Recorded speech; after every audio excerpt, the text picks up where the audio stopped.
So good afternoon, everybody, at least in Washington, D.C., 6 p.m. Eastern Standard Time. Welcome to those who join through Zoom discussion and those who join or listen, watch via YouTube. I'm Jeff Gedman with the American Interest. I'm welcoming you on behalf of our team and Charles Davidson, who's with us today, co-founder with Frank Fukuyama, and Charles, the publisher of the American Interest. And I'm excited because we have a distinguished guest and speaker and conversation partner.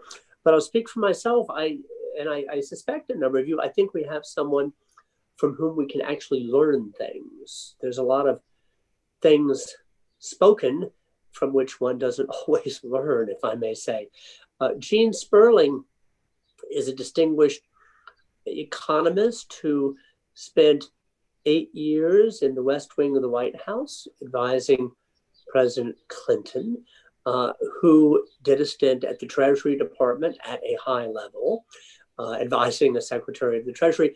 And Gene also then continued with President Obama, and it can't be overlooked that there were challenges of healthcare to tackle, and the staving off of a major financial crisis, really the prospect of depression. That's a tremendous amount of experience over 2 presidencies. Danielle, thank you, our associate publisher, for organizing us and hosting us tonight, this evening, Washington time. And Kelly Friendly, thank you. You were the entrepreneur who got us all together and made this happen. So tip of hat to you. Thanks. And to you, Gene, thanks for your time. Congratulations on your new book, Human Dignity, published last month. And if I may, what you and I agreed to is you and I would have a little bit of a Q&A. We'd weave people into the conversation rather than waiting till the very, very, very end and taking 2 questions. So let's see. It's an experiment for me via Zoom to see if we can have a bit of a conversation. But you're the guest of honor. Big congratulations on your latest book, Human Dignity. And Gene, if I may start us off, I want to ask a question that we, as an editorial team at TAI, ask ourselves every day about everything we publish. It's so simple and so hard, at least for us. When we're putting material out and publishing things, Gene, we ask ourselves, why does a reader have to read this, and why must they read this now? It's competitive out there. And so could you start by telling us a little bit about the genesis of the book and Sure. Why it's important to you and why this is a must read at this time? Welcome. Well, thank you. Now, thank you so much for having me. I'm really honored. I am going to do just one small correction.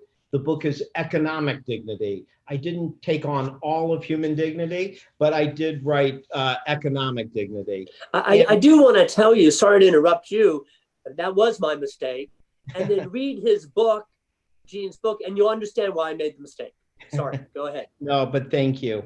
I've been very blessed to have be a participant, or at least have a box seat for quite a lot of the economic policy discussion over the last 25 years. I have been privileged to be the National Economic Advisor and Director of the National Economic Council for both President Obama and President Clinton, but I've also, been involved in the campaigns. I worked for Governor Cuomo, and I felt very much that the people I work with and have worked for were absolutely committed to economic justice in every way. I never doubted them. But what I did learn was that the way that we debate and talk about economic policy does have a flaw. We do start to confuse means and ends. In other words, people start to ask, they talk about GDP as if that's an end goal, or some people talk about deficit reduction as if that's an end goal, or then people say, no, there's a better metric like median income or even unemployment rate. And the thing that I came to realize a lot is that our discussion ends up being quite a bit about which policy camp are you on, how's a particular metric, how's GDP, how's the stock market. And there ends up being a surprisingly little conversation on what is our ultimate end goal for economic policy? I mean, why are we all here? How do we actually want to lift up human well-being? Now, it's curious, why is that? I think partly it's because it's somewhat easier to avoid that question, and partly because there's a safety in the rigor of statistics. There's a precision that people can feel comfortable with. And I guess I wanted to suggest that I think there is a real good, there is a real positive for people involved in economic policy, not to get rid of numbers, not to not look at metrics, but remember that they are a means to a larger end, and to ask yourself, what is that end? And so I tell the story in the book that I often would try to think to myself, what would matter most to somebody on their deathbed about their economic life? It was my way of stepping back and saying, when you're looking at a list of 15, 20 policies, what really, really matters most to people? And I remember feeling a bit that the stories about parents who could not provide healthcare for their children, even though they were working full time and doing everything, was among the greatest assaults on kind of a degree of economic dignity, of what we should be pursuing. And as I sit at Treasury in the Obama administration, I end up getting called from a Democratic member of Congress who says, can you convince President Obama not to worry about healthcare? He should be focused on the economy. And I think that was a moment for me where I said, when I leave, I want to recenter how we think about economic policy. I want that member of Congress not to think of the economy as what lifts GDP for a quarter, but what is most important to human value. And so that one would see that whether a parent can provide healthcare to their child is core to what our mission for economic policy should be.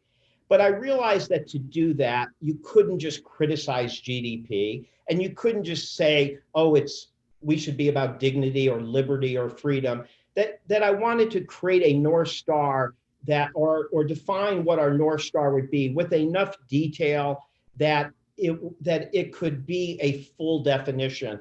And so, I won't go on at length about the three pillars, but I realized that economic dignity is and should be our ultimate North Star, and that it needed to be defined as resting on three pillars. One, do you have the economic capacity to care for your family and not just provide food on the table, but be at the table, be at the bedtime story, be at the bedside, be there for what are life's most cherished and precious moments. That's not fuzzy. That is what matters most. That is what all people should be able to experience, even in a capitalist society. But that number two, we are not just about the goods and services. That the second pillar of economic dignity is our capacity and ability to pursue purpose, potential, and meaning.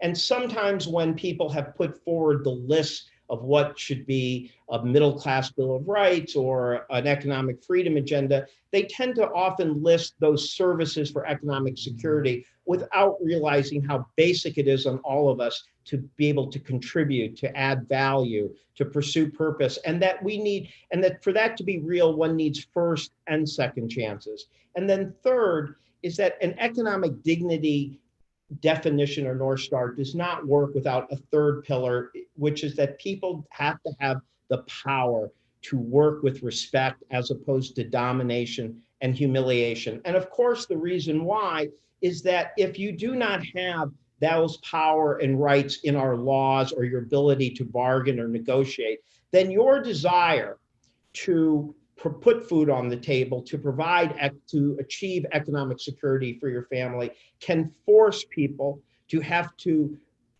subject themselves to an abuse and domination that is the antithesis of economic dignity. So I wanted to step back, having been in two different White Houses, and say to my fellow policymakers, but also to citizens and to young people following in my path, don't let yourself just get locked into focusing on the metrics and means and policy tribes that not to believe that that is your end goal. And I believe when we focus on our end goal, it allows all of us to be more flexible in our thinking, to take in new evidence, and to perhaps find some common ground when we ask ourselves the question more of in what way are we trying to most lift up human well-being? Gene, thank you for that superb introduction. I have two related questions. The way you present this, and in the book too, so compelling, it strikes me,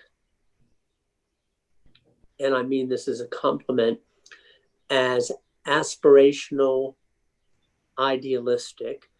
And I wonder how you think about two problems to tackle. One you alluded to, GDP. We do broadly, and if I may say you economists, you do seem to feel comfortable with counting things. And, American culture and society in some ways celebrates these things. Sayings like, if it can't be counted, it doesn't count. Isn't that appalling? But I've heard it, and not just in business circles. I've heard that in think tank and foundation circles, okay? So we do have this longing, yearning, and preference for quantitative. How do we move ahead politically, intellectually, and conceptually beyond that? We read your book, and you make a case for that, but talk a little bit more about what's to be measured beyond GDP and how we advance that conversation. And then the related, because you alluded to it, we are at a moment of intense political polarization in the United States.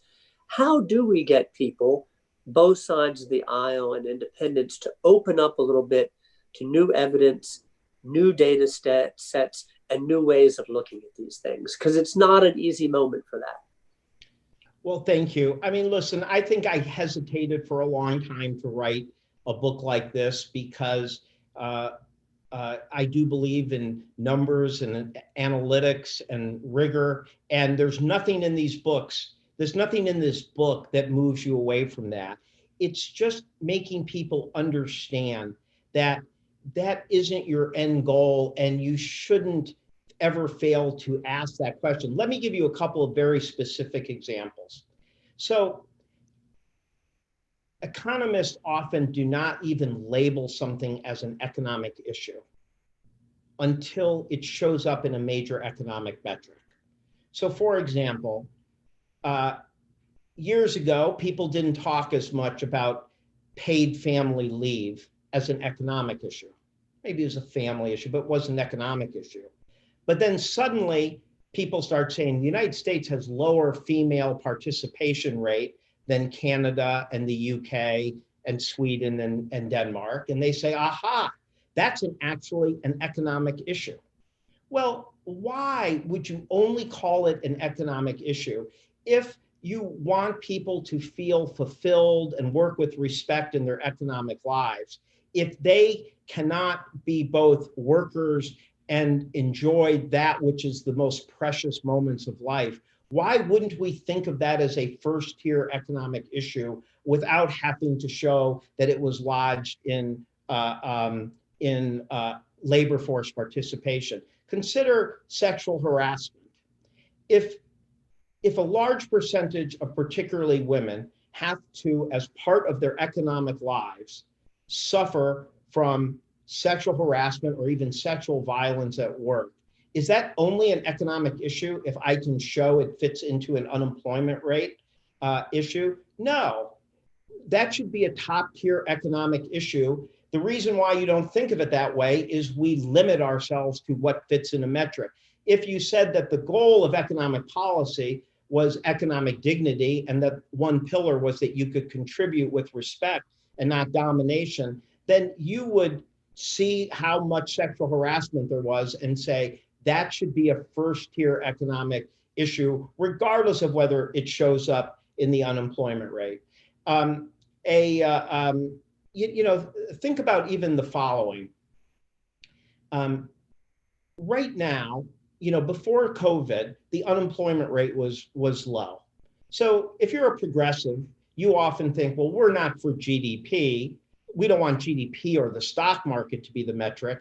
And then we just think, well, what's a better metric? Well, unemployment rate's a better metric. That goes more to how families are doing, or median income.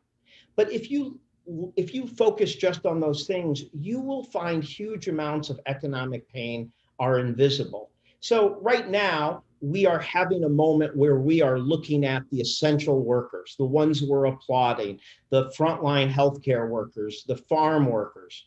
And now we say to ourselves, whoa, they're only being paid $12, $13 an hour. Half of home health aides couldn't take a single day of paid sick leave. Half of farm workers don't have health care. Less than 1 in 10 people who are paid to care for other people's children could take a paid week off for a new child of their own. Now, all of those things seem stunningly unfair to us in this environment, but they were just as unfair 3 months ago when the unemployment rate was 3.5%.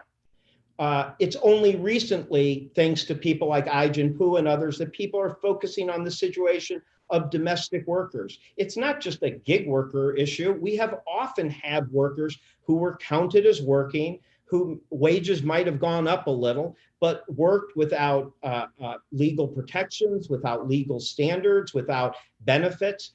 And we often didn't look at them because they were because they didn't show up in one of our traditional economic metrics. So when you focus on this, it's not that you're not going to do rigorous numerical analysis. It's not that you're going to look at all those things, but you're not going to simply say, oh, the unemployment rate is low, therefore we've achieved our end goal. You're still going to ask, does that reflect whether people can care for their families, pursue potential, work with respect? And if the answer is no, you know that you have more work to do, and you know there is more economic pain that is invisible to those statistics. Thank you. Gene, in reading your book, I had the feeling at times that I was reading someone who had served at a distinguished high level in Democratic White Houses, and someone who speaks the language of a economist talking to small d, or rather large d, Democrats. But at other times in reading your book, and do not be offended, but I felt and suspected that you were actually speaking to the needs of Trump voters who feel a little bit lost and out of sorts right now. Could you comment on that? Well, you know, I don't feel that that was what I was doing in this book. I think what I was more trying to do was actually show that these are themes that are basically human themes, and that they actually bridge what we often think of as the normal demographic issues. So for example, I actually criticize at times conservatives and others, and even the full last chapter, which somehow seem to express dignity concerns only for a certain demographic. And therefore, there is a tendency, and I've seen this in some of the conservatives who talk about dignity, where there's a bit of feeling that somehow dignity harms are some new element that is relegated just to perhaps Trump voters, as opposed to looking across the spectrum of the American economy and realizing that, for example, domestic workers and caregivers who are predominantly women, who are 60% people of color, suffer enormous degrees of indignity because they're not covered by our federal protection and labor laws, because they have not been able to organize and prevent themselves against an abusive employer. And so, if anything, what I was trying to do was say that these are broader goals, and that there are policies we do that may be targeted towards a particular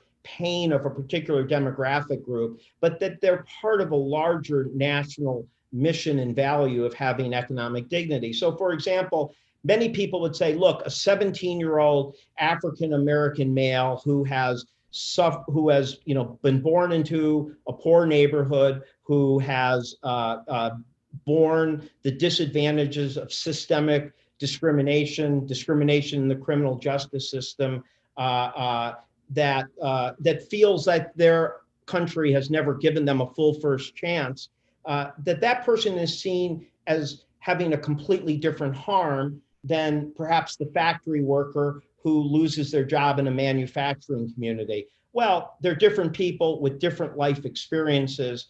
But what I wanted to say is that there is a unity there, which is that they are both suffering a degree of never truly, in one case, getting even a first chance to pursue their potential, their purpose, their meaning. And perhaps with another, it might be the harm of feeling like you never got a second chance. But I wanted to express that you can see a unifying dignity harm in those. They might be different policies for different types of situations. Obviously, the white factory worker has not had to deal with systemic discrimination, and so there may be different policy goals. But if you have a second pillar of economic dignity, which is a belief that everyone should always have the chance to pursue their potential, that they should have second chances that go on, then you can find that that value can actually unify us and inform why we feel an obligation to have policies to allow each type of person in our country, for whatever their barriers are, the potential and possibility to keep contributing to themselves, their family, and their country. Thank you, Gene. I would like to invite Charles Davidson and then Ron Dvorkin to join the conversation. I think I saw your hands, and if I didn't, forgive me, but I think I did. Charles? Well, Gene, first of all, I'm the publisher then of the American Interest. Thank you so much for being with us, and your book, Human Dignity, which I look forward to reading, is so relevant to what we're going through. And unfortunately, there are two questions, because I'm with my father-in-law here, who sort of got out of the picture. And his question is, what specific legislation would you enact in order to provide economic dignity? So that's the first question. And mine is quite different, because I noticed Doris Kearns Goodwin's Bully Pulpit on your bookshelf. And I was wondering, if we turn to the executive, what sort of leadership we need right now. Is it TR? And I bumped into her. I'm in Concord, Massachusetts now, where she lives and lived with her late husband, Dick Goodwin, who was actually a very close friend of my father-in-law, who asked the first question. And Doris's view, and this is post-Trump election, was that we need TR. So, and in that context, the American Interest was somewhat prescient during the course of the 2008 financial crisis in publishing a large dossier entitled Plutocracy and Democracy. So those are our two questions. I hope that's not too much. No, not at all. So on the first question of legislation, I'm going to take this opportunity to quote something I quote in the book, which has become much more prescient and relevant today, which was Martin Luther King's speech at the 1968 sanitation worker strike in Memphis, March 18th, just a few weeks before he is assassinated. What he's known for saying there was that all labor has dignity. But what he says in the lead up to that sentence is that someday our nation will come to realize that the sanitation worker is as essential to our health and well-being as the physician. This is a moment where that perhaps idealistic statement now seems so tangibly true. We applaud people. We honor that they're caring for our loved ones, that they're risking their lives. And yet we are being now forced to deal with the dissonance that I was mentioning, that the people that we are now recognizing more as always having been essential to our lives and adding value, we do not treat with a degree of economic dignity that allows them to care for their own families and often pursue their potentials and work with respect. Martin Luther King also says in that speech, What good is it to sit at an integrated lunch counter if you cannot afford to buy your family a meal? And so right now, I think the applause and the temporary, even hazard pay occasionally for such workers is powerful and nice and a good thing. But I think it will fall empty ultimately if we still say, it's amazing what you're doing, but that doesn't mean that we want to make sure that you could take a week off if you need it, or that you can make sure there's a roof over your children's head, or that they have a fair chance. So this is going to take me to Teddy Roosevelt. I'm going to link these. Teddy Roosevelt says, I have to read one quote. This is 1912. He says, he calls for a living wage. Now, this is not AOC or Bernie Sanders. It's Teddy Roosevelt. It calls for a living wage, quote, that's high enough to make morality possible, to provide for education and recreation, to care for immature members of the family, to maintain the family during periods of sickness, and to permit reasonable savings for old age. Adam Smith in The Wealth of Nations says that even the lowest skilled worker must have a wage consistent with humanity, that they can live by their work, and that their wages would be sufficient to maintain them to bring up their family. The point is that while people might think that this dignity agenda is calling for a shift this way or that way in the political spectrum, I would say that this has always been what the ideal of American capitalism was supposed to be based on. That yes, there may be inequality, there may be some people make more money or have a nicer house, but that the foundation is built on a notion that those who contribute, those who work, those who do their share can work with dignity, raise their family with dignity, and retire with dignity. So if I was doing legislation, I would say to a President Joe Biden, for example, don't make it seem like you have 17 different specific proposals. Say that you want to honor this value that Teddy Roosevelt talked about, of a living wage, of being able to raise your family with dignity, and put it in one agenda. And so it's not about 15 different programs. It's about living up to this American ideal. And since you mentioned Bully Pulpit, I mean, I quote Bully Pulpit. I love Doris Kearns Goodwin, and I love that book. But what I really loved in there the most was that she talks about the transformation of Teddy Roosevelt. And it's such a lesson because he is brought up in a world of laissez-faire economics, pro-business focus, little regulation. He doesn't have a transformation because he read an economic book or because he heard an economic theory. He has his transformation because when he's a state legislator, he goes at night and looks at what is happening in the tenements making cigars. And he sees working people in total humiliation and degradation, working alongside their children at 12:01 at night in filthy circumstances. And then he does those same night visits when he's the New York City police commissioner. He sees the world and he says an unbridled American capitalism without basic protections, I call protections of negative dignity against abuse, defies our values.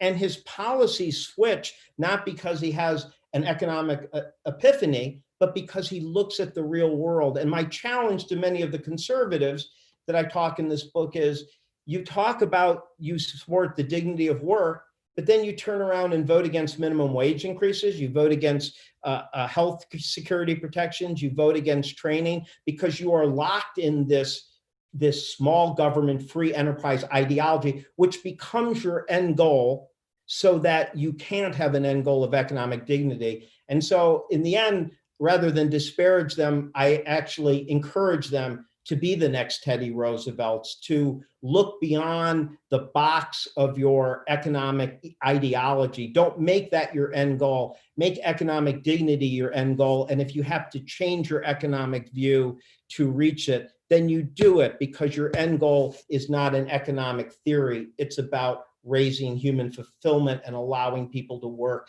and live with dignity.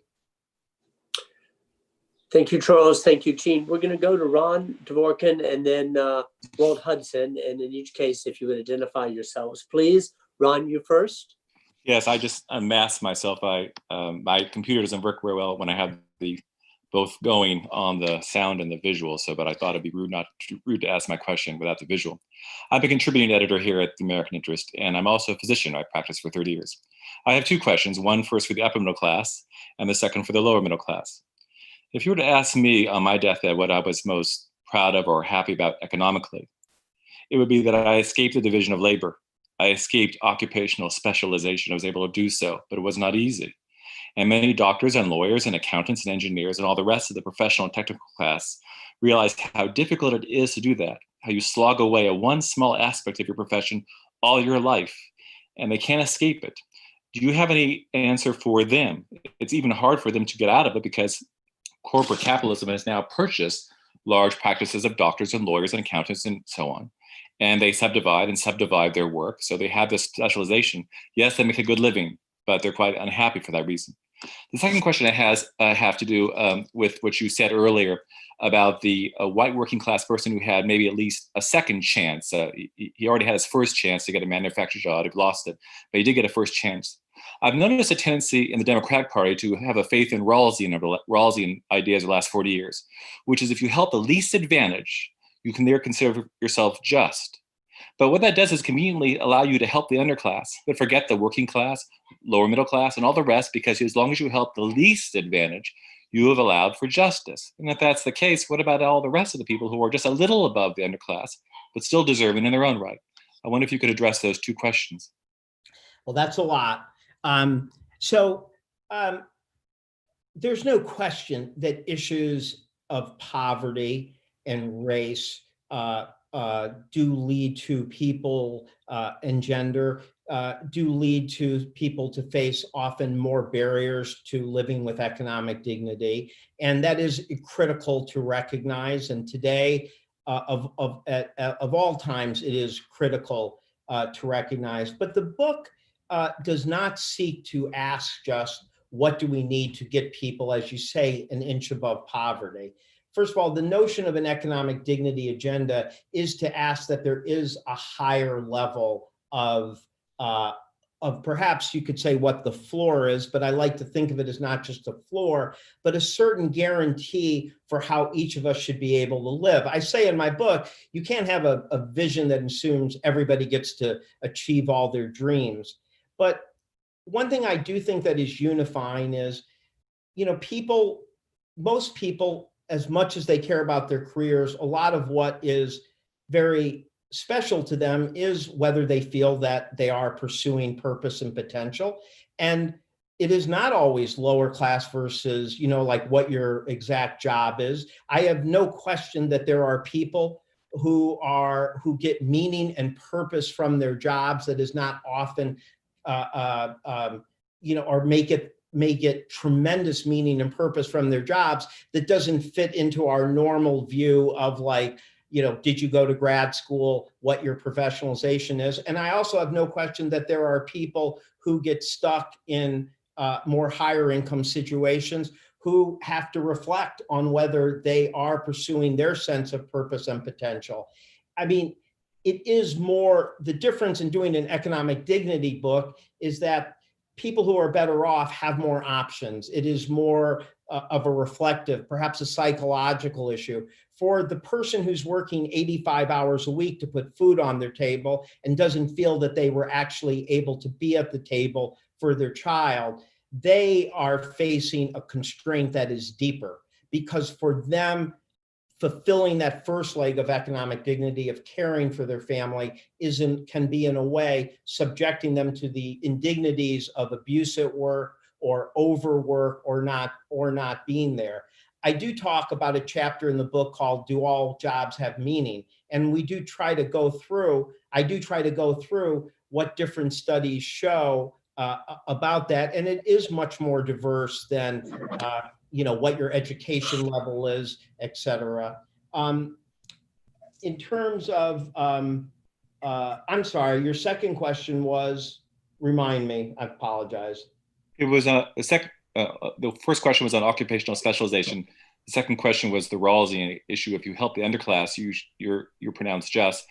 If you don't help the lower middle class or the working class, as long as you help the lowest, the least advantaged, then you're just. So what I tried to talk about in this book, again, I think does not, simply target towards the degree of poverty or income. And it is not just saying that the only thing that you do is make sure that the poorest of the poor are a little better off or just over poverty. I want to raise them and all people to have a degree of economic security throughout their life. Now, when you talk about, for example, the third leg, which is that you should be able to work and contribute without domination and humiliation, the Me Too movement showed very powerfully that while the issues of a janitor working overnight is more severe, more subject to sexual violence and more risk, we also saw that women and men across the economic and professional spectrum found themselves in situations where they felt they had to choose between pursuing their potential and being able to work with respect and not domination. So that is, to me, the kind of example of where you have a basic principle and the achieving it may be most urgent and take the most concern for those who are lower income and have less power, but it is not limited to them. And I think the notion that people have the power to organize, that there's protections against different types of discrimination, is an issue that goes more universally. The ability to bargain collectively, to bond together with other workers, to demand respect at work is not just an issue of poverty. It's a more basic human issue. And the other thing that goes to the some of the second chances is that I think that's an important message in the book, is that there are a lot of people where if you said, did they work most of their years? Yes. What was their average income? Oh, it was pretty solid. And yet in our country, we allow people to take economic falls that are more severe and more devastating than other countries. And I do think that some of the pain that we are seeing are of people who did feel that they had purpose and potential and were providing for their family, who then suddenly find themselves in situations where they lose everything. And that pain is a very, very deep and universal pain. And it's not made better by the fact necessarily just that they had years of their life where their income and their jobs were okay. So in doing an economic dignity agenda, I talk about the idea that there should be a sphere of dignity that is not trampled on. And whether somebody is in poverty or whether somebody has had a more middle-class life, there are harms in being mistreated or losing the sense that you can contribute that are more universal and intrinsic to people of all income or education levels. Thank you. And thank you, Ron. Let's go to Walt and then Demir. Walt? Yeah, hey, Mr. Sperling, thank you. I'm Walt Hudson. I teach at the Eisenhower School for National Security and Resource Strategy. I teach national security strategy and geoeconomic policy. Two questions. What would you recommend about the current shareholder value system? Should that be reformed and altered? And then secondly, I don't want to make a caricature of the FANGs, but some of them have been said to practice what's called woke capitalism, that they espouse progressive politics, but have no compunction about making fantastic profits by having their smartphones assembled in pretty grim conditions in places like China, and then providing them back to their folks in the United States.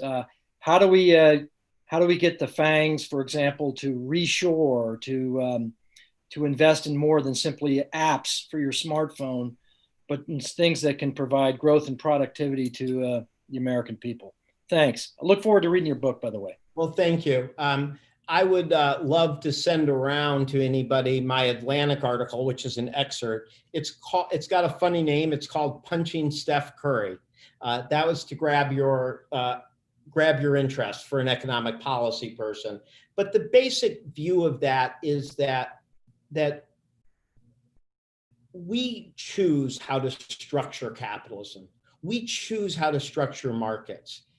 I think this is a place where Elizabeth Warren has the right message, which is there isn't really a debate in our country whether we're going to be a completely socialist country or a free market, just a pure laissez-faire. The issues that we should deal with are, do we structure competition in a way that it promotes value and economic dignity, or do we structure competition so that you can get the rewards, as I say, through a race to the bottom, through how well you exploit, or how well you move jobs overseas, or how well you pay your workers as little as possible? Those are decisions we make as a country. And I go through different examples. I go through like why I think the for-profit higher education system was structured to reward people for more exploitation and marketing than positive education results. But you see that throughout the economy. And I think that what happens, and shareholder value is a perfect example, is your people want to kind of let you think or give you the sense that, well, that's just the way it is. I mean, that's just the way markets are. Who are you to intervene in markets? Well, the reality is, even having a corporate form is a democratic decision, because people have decided it's supposed to be better for all of us if you could raise money and offer those putting in money a degree of liability protection. I mean, it's a decision on how we made to structure the economy in a democracy that only makes sense if we think it's lifting value. If we think that structure or a shareholder focus is actually good for a very few people, but bad for the overwhelming number of people, you're not abridging markets or free enterprise to change that. Remember, even Adam Smith didn't say there are no rules. He said you had to structure markets to limit public and private monopolies to allow competition. So for me, I believe in the idea that there should be more of a stakeholder value, not just a pure shareholder value. But I also believe that while I would like to push companies to do that, and while it's positive, I would rather set rules of the road that give them an incentive to do the right thing. In other words, I'd like people to just wake up in the morning and do good things, but I'll give you an example. A lot of the big banks joined the Business Roundtable statement and said, we're for stakeholder value. And then in the middle of one of the worst economic crises in our life, we set up the PPP, and the banks are supposed to administer a program. And what do? In a time of national crisis, they went and favored their most well-off clients, gave them concierge treatment, and 90% of Black small businesses had the door slammed in their face. So it's a nice statement, but to me, I would have rather put the rules of the road in. You want to participate in the PPP, you let everybody participate. You can't favor your own clients.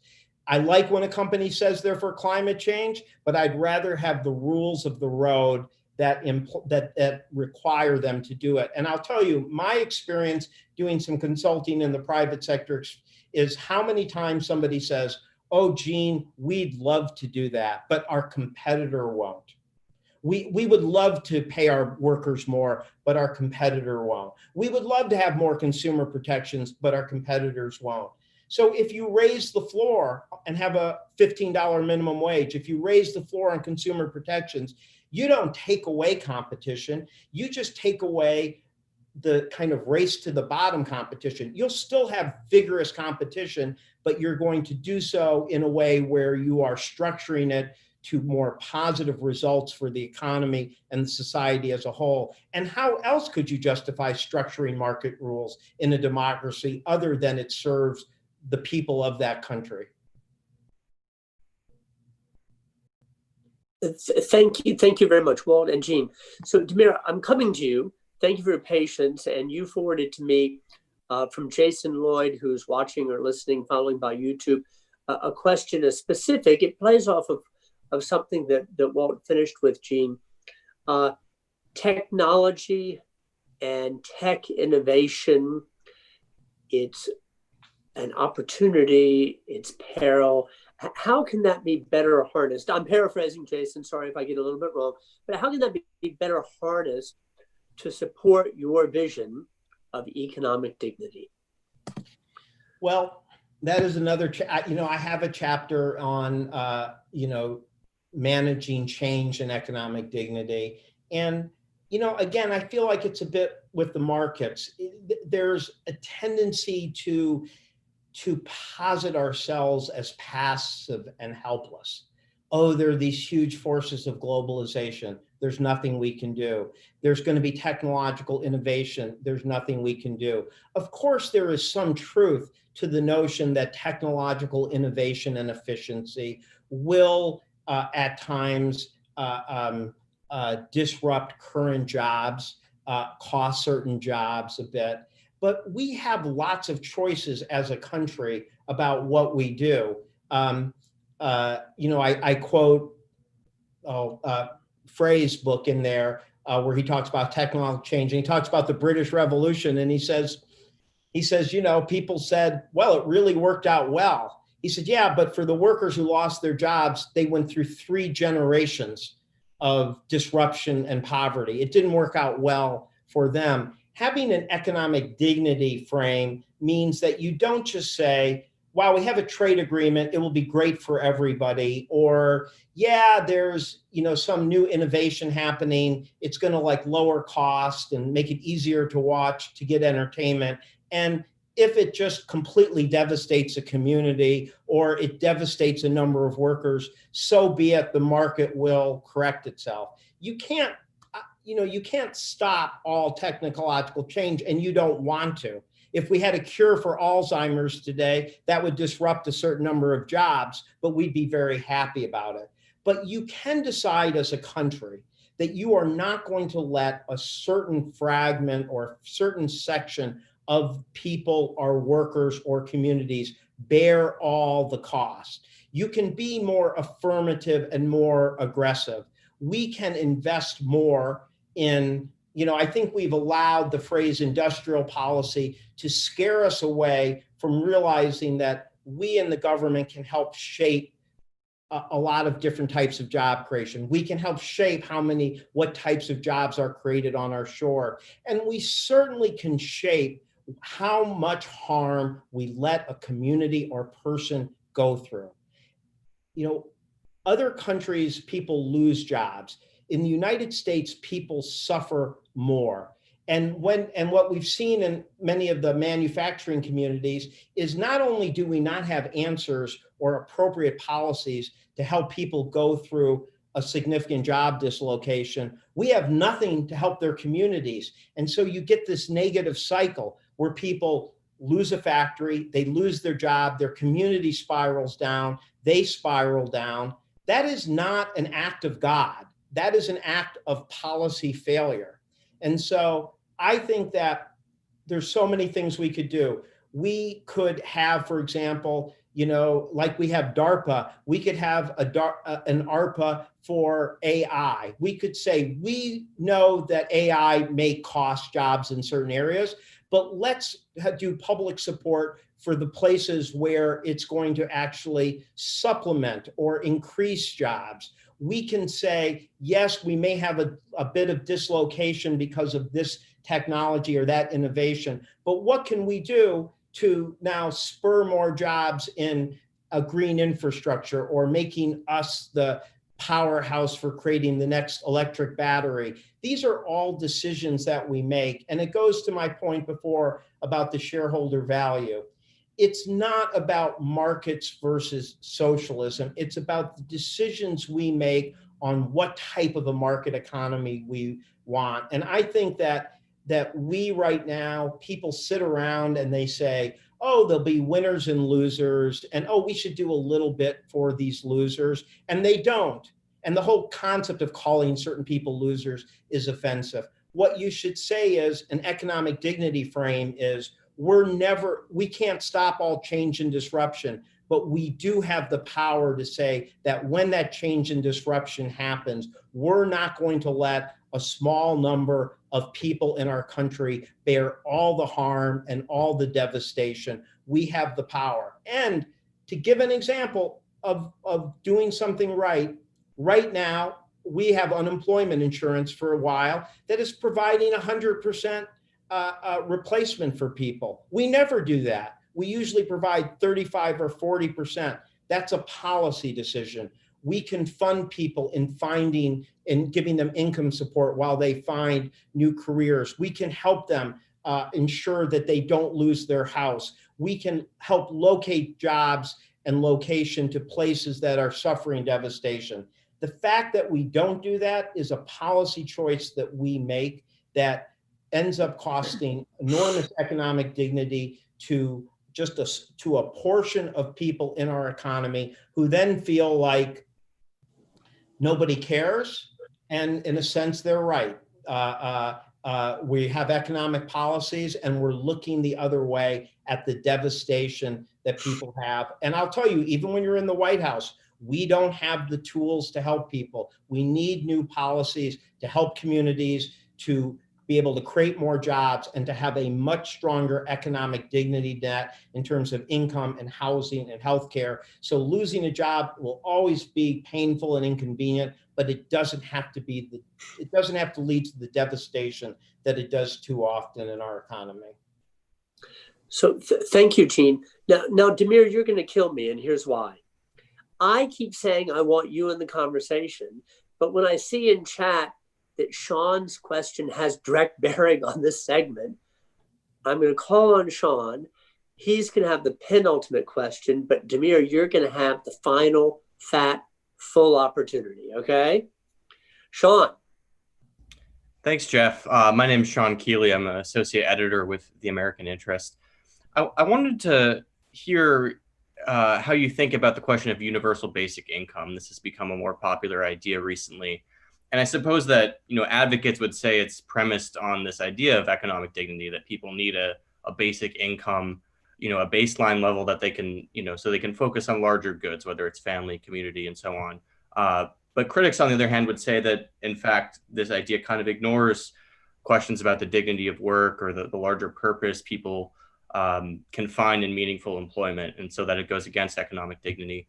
Where do you come out on that, and how does that sort of question fit into the framework of your book? Thanks. Yeah, well, thank you. And it is a tough one for me because, I hear Andrew Yang and others talk, and I so admire their passion and their values, and they often are talking about dignity. And yet I take a different approach. In other words, universal basic income, the word universal means that you and I and everybody on this call get the exact same amount each year, whether we need it or not. That's not, to me, how you have universal economic dignity. The way I think we have universal economic dignity is that if one of us has challenges, disruption in our economy, loved ones who are going through a hard time, we're making sure that they have the support. Or that if we're normally doing fine, but we have several years where we have troubles because we have an addiction problem or we lose a job, that we're an economy that says, we want you to have a second chance. We want you to live with economic dignity. And so that is more my vision. I talked about it as UBED versus UBI. Universal basic economic dignity does not mean that you have to give people the same amount each time. So let me give an example for right now. The $1,200 check that was sent out was kind of a universal basic income moment, right? We're going to send $1,200 to everybody. But it's kind of also an example of like why it's not your idealized view, because a whole lot of people got the $1,200 and they said, wow, I'm sheltered in, I'm not spending any money, I'm still working, I don't really need this. It was almost, and yet the people who had lost their jobs were facing losing their homes, losing their health care, losing everything. So the thing that people have focused on now has been, how do you give unemployment insurance that completely helps you pay all your bills and keep whole? Or, as Congresswoman Jayapal and Mark Warner and Bernie Sanders have talked about, how do you help people who would be idle maybe stay as part of their workforce? Now, this is in furtherance of a universal goal of giving everybody economic dignity, and it would be available to all people.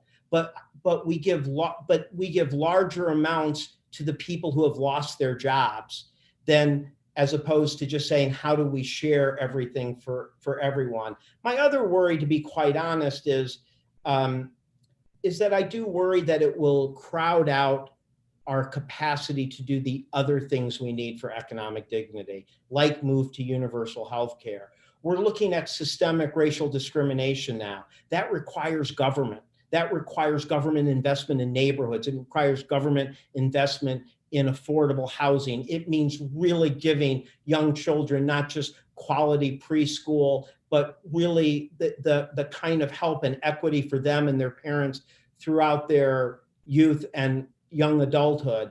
Those require government. If you have a big universal basic income program, I do worry that it would crowd those out, or that if we retrenched at some point, people would go further in cutting the programs that help people who need it most. So I admire the spirit of it, but I would rather ask, what in housing and healthcare and getting from one difficult place to another do we need to do, so that I know that maybe I'm not getting that $1,200 check every time, but if something happens bad to me or my family, it's not just a safety net, it's a dignity net. It's something that helps me stay afloat, still provide for my family, still give them a chance to move ahead and me move ahead.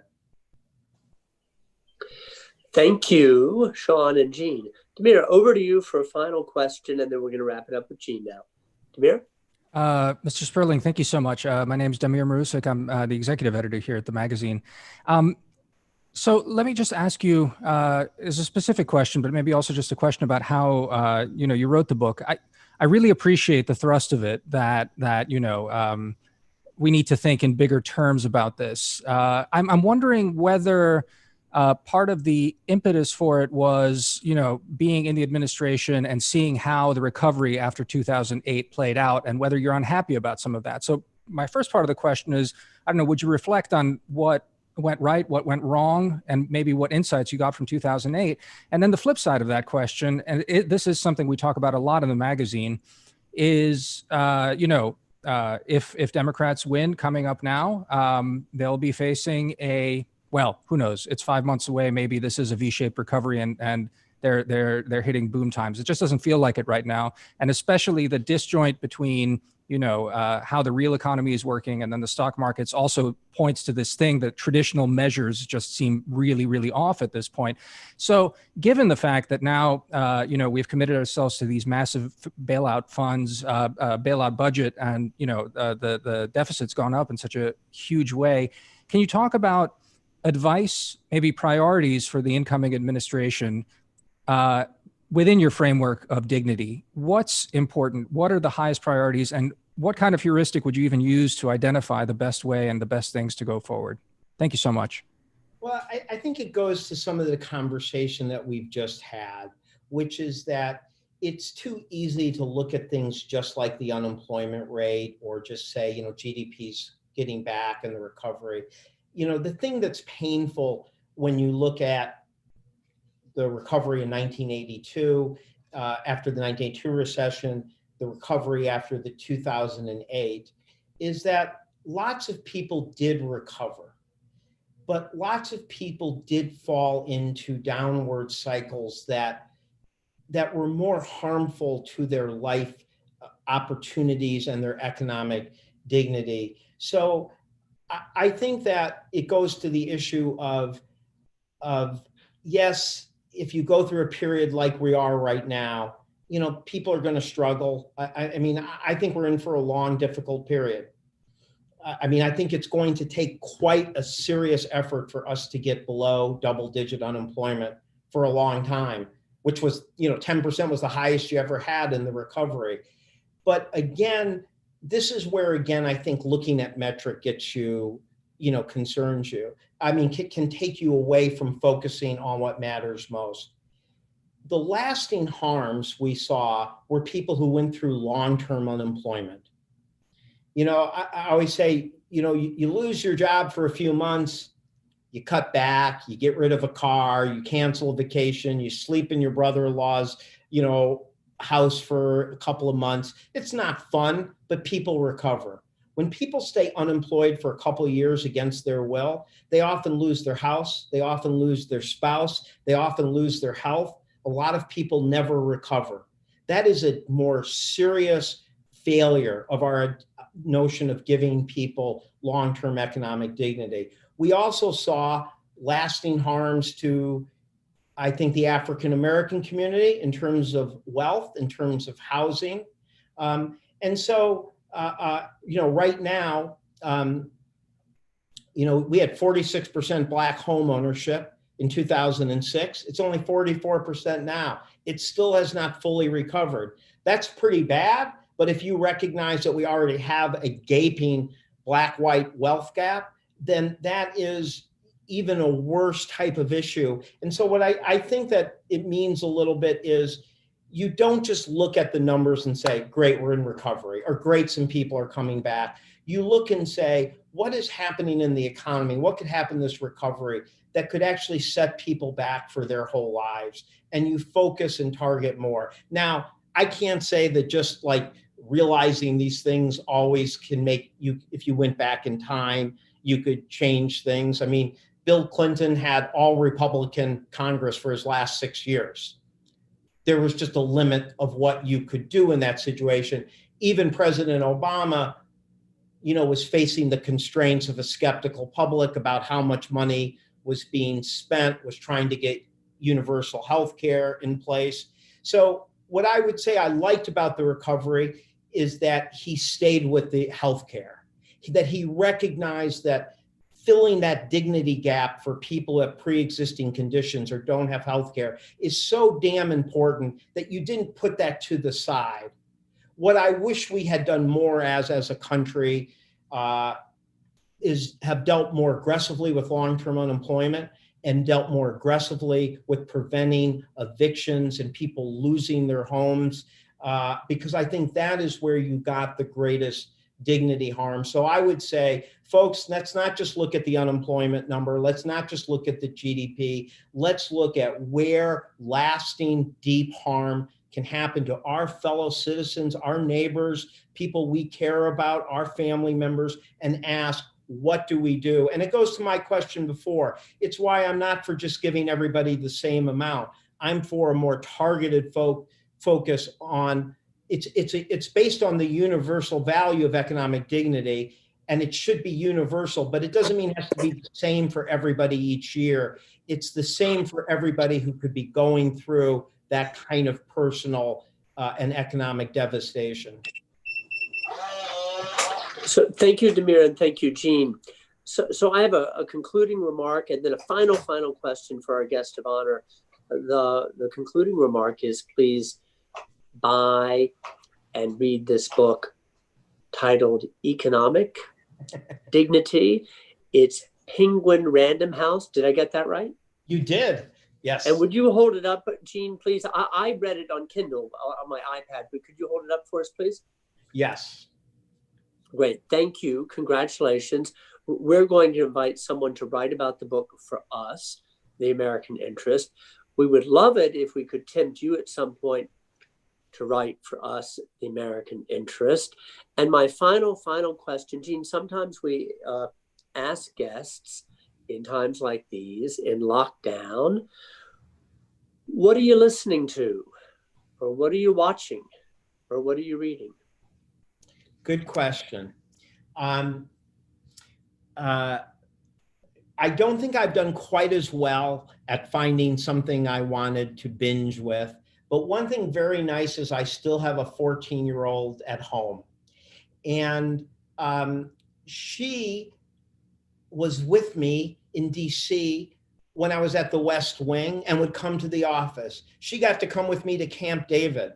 She's a was a young child who'd met 2 presidents. Now she's 14 years old, and she's starting to realize and she's starting to form her own social conscience. So last night we watched the documentary on Dolores Huerta.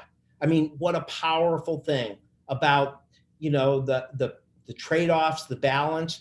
And we have watched other documentaries about Reconstruction. We're a mixed race family, and it's, we are trying to, we've been dealing with those. Those are hard to watch for a 14-year-old. It's brutal, but we have really benefited from that. And then the other thing, which is probably perhaps the most special, is we are one by one watching The West Wing. Now, The West Wing is a little special in my life, not just because I worked in the real West Wing for 12 years, but because when I left the Clinton administration, Aaron Sorkin hired me to be a consultant on the TV show West Wing. And I was a consultant for 4 years and had 4 episodes that I got partial writing credit for. But on the day I interviewed, they had me have lunch with the writers. And I sat down at the writing table and I introduced myself to the woman on my left, and that's who I married. And so my daughter knows that she is a creation, not just of the real West Wing, but of the fake West Wing. So for us now to watch each episode where she can ask me, would President Obama have said that to you? Is that realistic? Is that President Clinton said that? And we put it on pause and we look up and we discuss the 25th Amendment, or we discuss Social Security. I mean, I'm in heaven to be able to have, there's not many great things about the sheltering in, but to have that time with my 14-year-old, to do that episode by episode and relive part of my life and see her getting more passion for policy, that's my treasure in this otherwise difficult period. Well, boy, oh boy, am I glad I asked that question. I'm seeing all these smiles, and you brought smiles to our face. Gene, you're an economist with empathy and a holistic vision. Congratulations on your new book. To everybody who joined us via YouTube, thank you. And everybody in the Zoom room, thank you. Gene, thanks, and all the best, and more soon.